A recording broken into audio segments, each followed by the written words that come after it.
პროფესიონალებით არის აღჭურვილი. 14-დან 22 თებერვლის ჩათვლით მოინიშნე დომინოს ფასდაკლებები კალენდარში. წავედით ახლა ერთად დავარჩიოთ რაღაცეები. იცით ალბათ რომ ინტერესის დათვალიერება ჩემი საყვარელი აქტივობა არის. ნახულობ მაგიდებს, კამებს, სხვადასხვა DIY კონტენტს.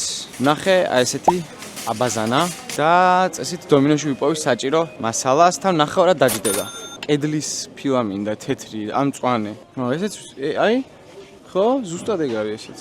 46-60 ნაცვლად, კვირეულის ფარგლებში ეღირება 44 და 60. ესეც კაია. ვიპოვე. აი ეს 23 და 90, 26 და 90 ეღირება ეს. 45%-ამდე ფასდაკლება იქნება სანტექნიკაზე და 35%-ამდე ფასდაკლება ფილებზე. აი, ხო კაია.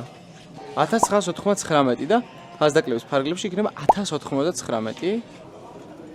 ესეც ეს. კი, ეგეთია დაახლოებით. 1229 და ფასდაკლების ფარგლებში იქნება 899. კაცრავად, აქ სადაც ინტერიერის დიზაინერი არის. დომინო ხდება არა მხოლოდ მაღაზია, არამედ შენი პირადი ასისტენტი და გეხმარება შენი რემონტის გონივრულად დაგეგმვაში. დომინოს ინტერიერის დიზაინერს გონივრულად დავაგეგმინოთ ჩვენი ფილების კვადრატულობა. დიაგონალი რო არის, ეგ კვადრატულობაში ვერ ვითვლი და მინდა რომ ვიცოდე ზუსტად რამდენი კვადრატული დამჭირდება. ზაა მაგარი გამოდის მე მგონი. ზუსტად ეგ არის არა? ეხა მითხარით თქვენ ამ ფილის და იატაკის ფასი. ანუ კედელს და იატაკს ერთი 800 ლარში ჩავატევ. მე მგონი არ არის ხელიდან გასაშვები ამბავი, ამიტომ 14 თებერვლიდან 22 თებერვლის ჩათვლით არ გამოტოვო დომინოს ფასდაკრების კვირეული.